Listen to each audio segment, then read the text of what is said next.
Number 3 ని పరిరక్షించాలి. GO number 3 ని పరిరక్షించాలి. కేంద్ర రాష్ట్ర ప్రభుత్వాలు జీవో 3 పై వెంటనే రివిజన్ చేయాలి. కేంద్ర రాష్ట్ర ప్రభుత్వాలు జీవో నంబర్ 3 పై వెంటనే వర్ధిల్లాలి. వర్ధిల్లాలి. ఏదైతే జీవో నంబర్ 3 తేదీ 2 ఏప్రిల్ 2020 సుప్రీంకోర్టు రద్దు చేస్తూ తీర్పు ఇవ్వడం జరిగింది. దానికి నిరసనంగా 9 జూన్ 2020 తెలంగాణ రాష్ట్ర బంద్కి ఆదివాసీ హక్కుల పోరాట సమితి తుడుం దెబ్బ పిలుపు ఇవ్వడం జరిగింది. అందులో భాగంగా ఉమ్మడి ఆదిలాబాద్ జిల్లాలో అన్ని మండల శాఖలు, జిల్లా డివిజన్ శాఖలు అన్నీ కూడా సిద్ధమవుతున్నాయి.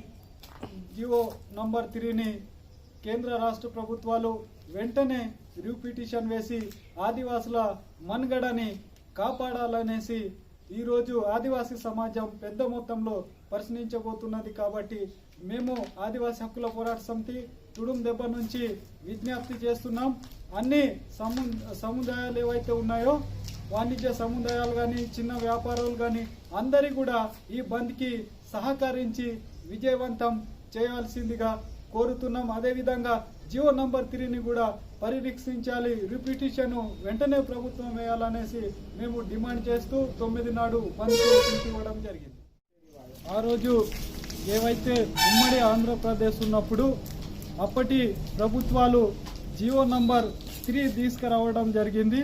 ఏదైతే మావోయిస్ట్ ప్రభావిత ప్రాంతమైన అడవిలో ఉన్నటువంటి ఆదివాసులని అభివృద్ధి చెందాలనే దిశగా అప్పటి ఉన్నటువంటి ప్రభుత్వాలు ఆ రోజు ఏవైతే ఆదివాసుల అభివృద్ధి మనుగడ ఏ విధంగా ఉందో ఆ రోజు ఉన్నటువంటి ప్రభుత్వాలు నిర్ణయించి 275 జీవో తీసుకురావడం జరిగింది. దాని తర్వాత ఆ జీవోని కొట్టివేస్తూ జీవో నంబర్ 2000 సంవత్సరంలో జీవో నంబర్ 3ని తీసుకొచ్చి ఆదివాసులకు ఏవైతే ఉపాధ్యాయ నియామకాలు ఉన్నాయో అవి ఏజెన్సీ ప్రాంతంలో 5th షెడ్యూల్ భూభాగంలో సర్వ హక్కులు ఆదివాసులకు ఉన్నటువంటి భారత రాజ్యాంగంలో కల్పించినటువంటి హక్కులను ఈరోజు కొంతమంది గిరిజనేతరులు కావాలనేసి సుప్రీంకోర్టుకు వెళ్లడం జరిగింది. 100% రిజర్వేషన్ అనేది ఏజెన్సీ ప్రాంతంలో మాకు కల్పించినటువంటి హక్కులో భాగంగానే ఈరోజు మేము ఉపాధ్యాయ నియామకాలు 100% రిజర్వేషన్ కల్పిస్తూ ఇప్పుడే కాదు ఏవైతే అప్పటి ప్రభుత్వాలు ఉన్నాయో దానికి ఆ జీవోని కంటిన్యూ చేసుకుంటూ వస్తున్న తరుణంలో ఈసారి దీనికి కొట్టివేయడం చాలా బాధాకరమైనటువంటి. ఆదిలాబాద్ నుంచి శ్రీకాకుళం వరకు ఈరోజు నిరుద్యోగాలు అనేసి చాలా పెరిగి ఉన్నారు. కాబట్టి ఆదివాసుల నిరుద్యోగులు పెరిగి చాలా నష్టపోతూనే ఉన్నారు. ఈ రోజు వరకు ప్రశ్నిస్తూనే ఉన్నాం కానీ ప్రభుత్వాలు మాత్రం జీవోలు చట్టాలను పకడ్బందీగా అమలు చేస్తలేవు. వెంటనే ఈ ప్రభుత్వము ఉమ్మడి ఆంధ్రప్రదేశ్ వెంటనే రిపిటిషన్ వేసి జీవోని పరిరక్షించాలనేసి డిమాండ్ చేస్తున్నాం. అయితే జీవో నంబర్ 3 పై సుప్రీంకోర్టు 22 గత ఏప్రిల్ నెలలో